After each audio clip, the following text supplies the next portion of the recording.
Bismillahirrahmanirrahim. Alhamdulillahirrabbilalamin. Wassalatu wassalamu ala asyrafil anbiya'i wal mursalin wa ala alihi wa sahbihi ajma'in.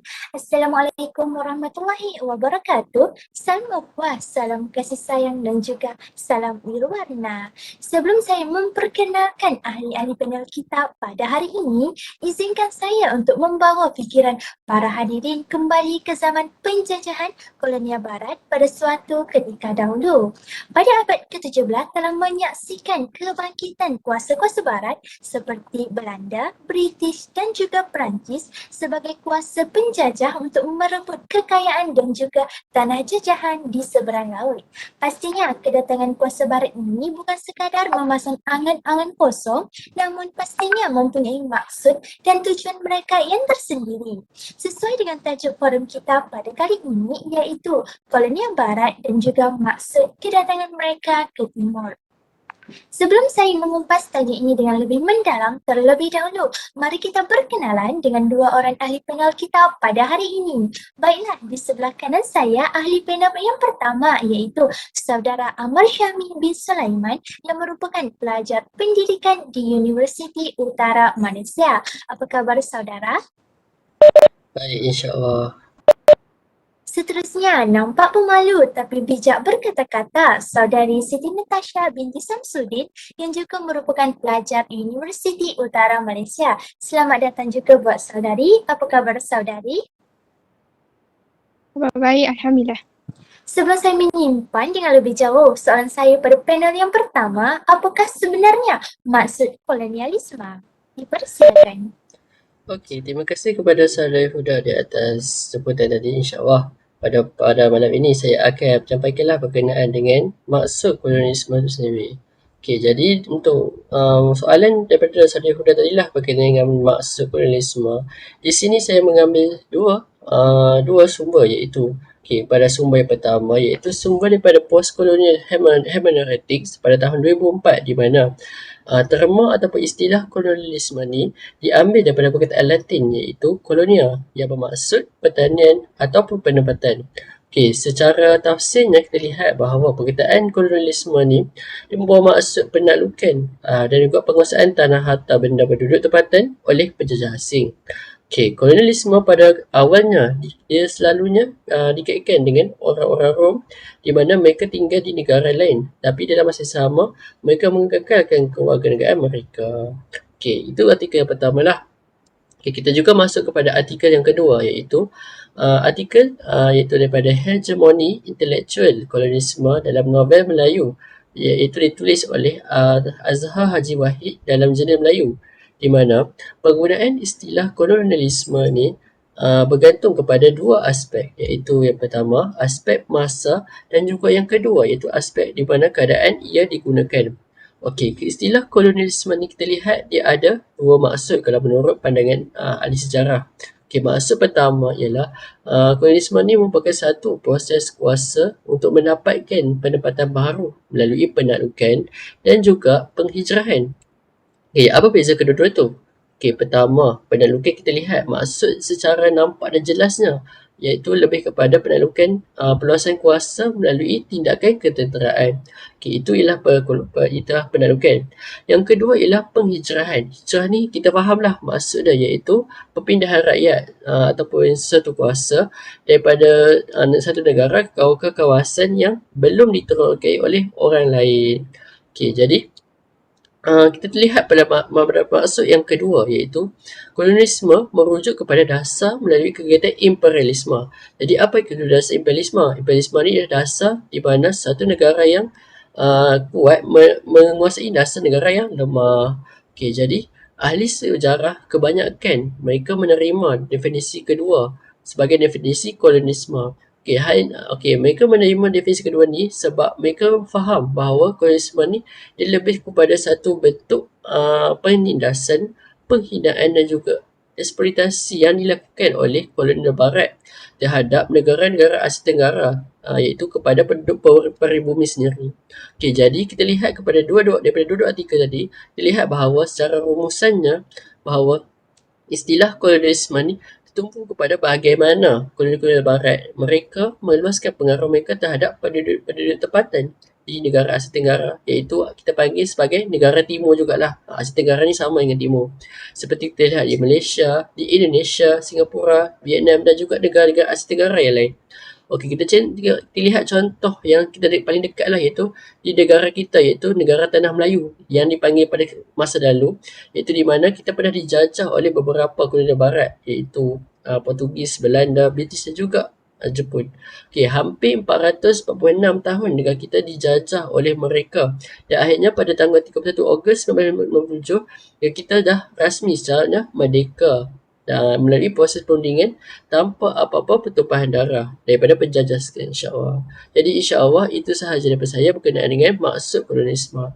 Jadi saya serahkan kepada saudara Huda, insya-Allah. Silakan. Terima kasih kepada panel pertama kita di atas lontaran definisi yang utuh lagi berisi. Sebentar tadi, panel pertama ada mendefinisikan maksud kolonialisme berdasarkan pelbagai sumber. Maka dapat saya simpulkan bahawa kolonialisme secara umumnya merupakan pembentukan sesebuah koloni oleh kuasa kolonial yang lebih kuat, iaitu bentuk penjajahan yang menguasai dan mengambil kesempatan terhadap sesebuah kerajaan yang lebih lemah. Malah, kolonialisme didefinisikan sebagai penguasaan sesebuah bangsa ke atas bangsa lain melalui 3 aspek, iaitu politik, ekonomi dan juga sosial. Okey, beralih pula kepada panel kedua kita. Bagaimana bermulanya penjajahan oleh kolonial barat? Dipersilakan. Okey, terima kasih kepada saudari Huda. Barat telah datang ke timur dengan menjajah bermula apabila kuasa Portugis berjaya menemui jalan laluan perdagangan yang baru di seluruh dunia bagi negara Eropah. Hal ini kerana pada ketika itu, Portugal mempunyai kedudukan yang lebih baik, iaitu di Lautan Atlantik. Mereka juga menggunakan kemahiran pelaut-pelaut Genoa dan membina kapal-kapal besar serta menggunakan pelabuhan-pelabuhan yang utama, iaitu Lisbon dan Oporto yang mempunyai perhubungan perdagangan dengan Laut Mediterranean dan utara Eropah. Bagi kuasa Belanda pula, mereka menjajah dengan memasuki perairan Indonesia pada tahun 1596 dan menubuhkan VOC, iaitu Syarikat Hindia Timur Belanda pada tahun 1602 yang bertujuan untuk mengelakkan persaingan dengan kuasa barat yang lain. Belanda juga telah menjalankan dasar monopoli perdagangan untuk memberi tekanan kepada ekonomi dan politik penduduk tempatan. Belanda juga telah membuat perjanjian Palinan iaitu 1663 di Sumatera Barat yang memberikan monopoli perdagangan, lada dan pembebasan dari kewajipan membayar cukai. British pula menjajah apabila berlaku revolusi Perancis iaitu kemunculan Napoleon Bonaparte dengan dasar sekatan ekonomi dan apabila adanya revolusi industri yang telah menghasilkan barangan lebihan yang perlu dipasarkan ke luar empire. British juga telah berjaya menjajah Asia Tenggara ataupun Timur apabila menggunakan tipu daya dan menggunakan sistem penasihat British iaitu sistem resident. Manakala England telah menjajah di Asia Tenggara apabila monopoli perdagangan Syarikat Hindia Timur Inggeris dengan India dibuka kepada pedagang-pedagang persendirian pada tahun 1813. Itu sahaja, saya serahkan kepada saudari Huda. Terima kasih kepada panel kedua kita di atas lontaran hadiah yang nama bernas sebentar tadi. Sungguh intelektual pemikiran saudari Natasha. Sekarang sudah terang lagi bersuluh bahawa sebenarnya kolonial barat telah memerhati dari awal lagi bagi menjajah negara-negara yang akan memberi kepentingan kepada mereka.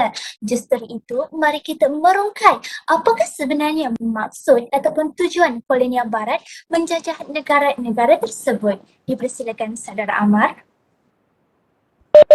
Okey, terima kasih kepada saudara Huda. InsyaAllah kita masuk pula kepada di mana tujuan-tujuan kedatangan Barat ke Asia Tenggara. Okay, kita lihat tujuan mereka datang secara faktor-faktor utama lah. Kita ada 3 faktor, cumanya pada malam ni saya akan sentuhlah satu faktor yang paling utama, iaitu faktor ekonomi. Okay, sebab faktor ekonomi ni dia merupakan faktor yang utama disebabkan berlakunya revolusi perindustrian di negara-negara Eropah. Okay. Revolusi perindustrian di negara Eropah ni terjadi disebabkan perubahan sosial di mana contohnya kita lihat bahawa berakhirnya sistem feudalisme di negara Britain. Dan juga wujud juga revolusi pertanian di Britain di mana ia menghasilkan satu sumber makanan yang cekap di mana barang juga dapat dihasilkan dalam kuantiti yang banyak pada masa sama dan pada masa yang singkat.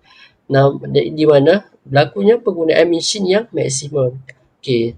Hal ini menyebabkan bahawa harga relatif barang menjadi lebih murah. Namun, keburukannya pula ialah berlakunya lambatkan barang disebabkan barang menjadi terlalu banyak, menyebabkan harga menjadi lebih murah. Okey. Di sini kita lihat juga bahawa wujudnya juga sistem jalan kereta api dan juga penciptaan kapal wap di mana ia memudahkan kita daripada segi aspek perhubungan.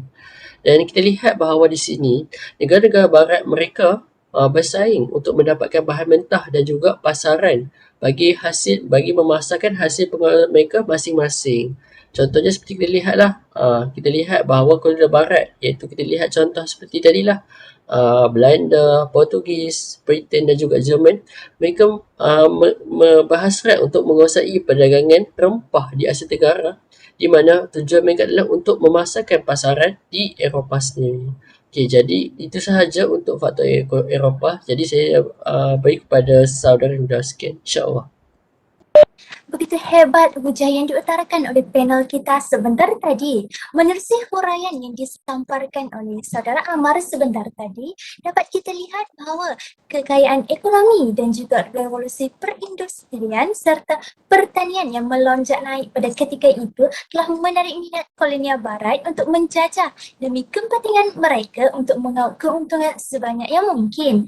Diharapkan ianya dapat membuka minda kita untuk lebih berwaspadi dan sentiasa mempunyai semangat untuk menjaga keamanan negara. Baiklah, sekarang kita perdengarkan pula hujah daripada panel kita yang kedua. Selain daripada faktor ekonomi, apakah faktor lain yang menyebabkan kolonial barat datang ke timur? Dipersilakan saudari Natasha. Okey, baiklah. Selain daripada faktor ekonomi, faktor yang menyebabkan Belanda datang ke timur adalah disebabkan oleh penyebaran agama. Barat berhasrat untuk menyebarkan pengaruh agama dan tamadun ke negara-negara di Asia Tenggara ataupun Timur. Hal ini berpunca apabila Portugis dan Sepanyol menuju ke Timur Jauh adalah disebabkan oleh sikap pemusihan Eropah kepada agama Islam khususnya di semenanjung Iberia. Pada permulaan abad ke-16, sebahagian besar penduduk Eropah beragama Kristian dan menganggap diri sebagai anggota masyarakat Kristian. Peranan mubalik Kristian dalam menyebarkan agama Kristian melalui kolonialisme. Sebagai contoh, Portugis berlayar ke timur iaitu Asia Tenggara untuk meneruskan perang salib demi menyebarkan agama Kristian. Tetapi penyebaran agama Kristian menemui kegagalan di tanah Melayu kerana aktiviti penyebaran agama pada tahap yang rendah dan juga penyebaran agama Kristian tidak dapat menandingi budaya-budaya orang Melayu yang berpegang teguh dengan ajaran Islam. Selain itu juga, Sepanyol menjajah Filipina bertujuan untuk mengkristiankan semua penduduk Filipina. Pelayar yang menakluk Ceuta iaitu Henry, Ceuta adalah sebuah kota kerajaan Islam untuk menilai kekuatan tentera Islam. Mereka juga telah meluaskan kuasa sekaligus menyebarkan agama Kristian dan mencari jalan laut ke Habsyah dan ke Genua. Selain itu, faktor perluasan kuasa juga telah menyebabkan, adalah salah satu faktor yang menyebabkan Barat datang menjajah ke timur.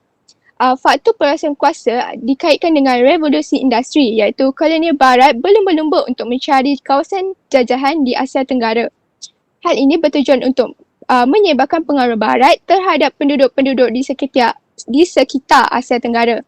Tambahan pula, ahli sejarah Barat berpandangan bahawa negara dengan pemilikan tanah yang banyak dianggap sebagai suatu negara yang berstatus sebagai kuat dan sangat berpengaruh. Negara-negara Barat juga bersaing sesama mereka untuk meluaskan pengaruh. Sebagai contoh, kuasa Portugis berjaya menguasai Goa di India pada tahun 1509 dan menggelarkan diri mereka sebagai Raja Perdagangan Timur. Mereka juga mempunyai kapal-kapal yang lebih baik buatannya dan lebih lengkap dengan senjata. Sepanyol menakluk Filipina bermula pada tahun 1571 setelah kota Manila jatuh ke tangannya dan menjadikan ibu kota tanah jajahan yang telah didapatkannya itu bagi Raja Philip II. Penaklukan Filipina juga dicapai tanpa ada pertumpahan darah kerana Raja Philip II tidak mahu pertempuran berlaku dalam menakluki Mexico dan Peru diulangi di Filipina, dan juga kerana orang Moro di Mindanao tiada kuasa politik sebenarnya kecuali badan politik iaitu Barangay yang merupakan kumpulan keluarga kecil. Belanda juga telah meluaskan kuasanya ke Jayakarta, Indonesia pada tahun 1619 dan ia ditukar kepada Batavia iaitu Betawi 2 tahun selepasnya untuk dijadikan pusat company iaitu pusat tentera.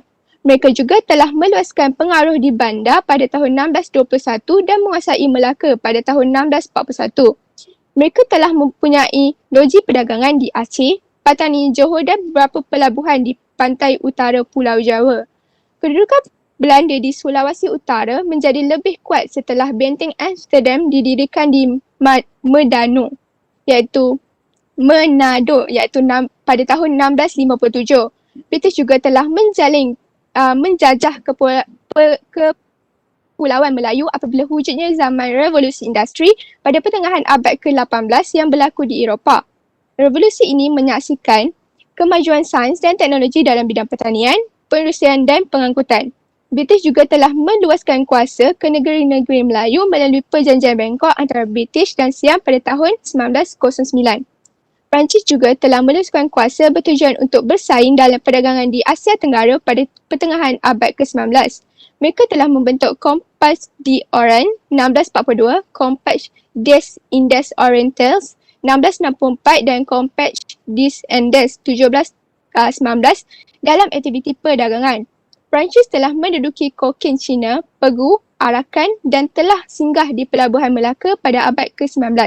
Hal ini telah mewujudkan slogan seperti Man White Burden oleh British dan juga Mission Civilisatrice oleh Perancis sebagai tanggungjawab mereka menyebarkan pengaruh-pengaruh barat di Asia Tenggara. Sekian sahaja daripada saya kembali kepada saudari Nur Huda. Itu hebat sekali wacana yang dilontarkan oleh panel kedua kita sebentar tadi. Tidak dinafikan bahawa penyebaran agama dan juga perluasan kuasa menjadi asbab dan tujuan mereka datang ke timur dan memonopoli penduduk setempat bagi mencapai hasrat mereka untuk menyebarkan agama Kristian dan meluaskan lagi pengaruh mereka ke negara-negara di timur. Terima kasih saya ucapkan kepada kedua-dua ahli panel kita kerana sudah hadir dan sudah melontarkan idea dan berkongsi ilmu pada hari ini. Dapat saya simpulkan bahawa kedatangan kuasa barat ke timur, terutamanya di Asia Tenggara, mempunyai tujuan mereka yang tersendiri di mana tujuan tersebut menguntungkan pihak mereka akan tetapi menindas masyarakat tempatan. Oleh itu, kita sewajarnya mengambil iktibar daripada kerakusan kuasa barat tersebut yang bersedia berbuat apa-apa sahaja demi mencapai matlamat penjajahan mereka. Setiap rakyat haruslah bersatu padu, bermuafakat, bekerjasama dan sentiasa bersiap siaga menangani ancaman negara demi mengekalkan kedaulatan negara kita yang tercinta. Moga apa yang kita dapat hari ini tidak sekadar masuk telinga kanan, keluar telinga kiri. Nampaknya masa amat mencemburi kita pada hari ini. Sebelum mengakhiri bicara forum kita pada hari ini, terimalah serangkap pantun yang berbunyi, dari Kedah ke Pekansari, beli suasa di Kota Tinggi. Selesai sudah tugas diberi, di lain masa bersoal lagi. Sekian sahaja untuk hari ini. Terkasar bahasa, tersilap bicara, mohon dimaafkan. Sesungguhnya yang baik itu datangnya daripada Yang Maha Pencipta dan yang kurang elok itu datangnya daripada kekilapan diri kami sendiri. Wallahualam. Saya akhiri forum kita pada hari ini dengan lafaz yang mulia. Wabillahi taufiq wal hidayah. Wassalamualaikum warahmatullahi wabarakatuh. Sekian, terima kasih.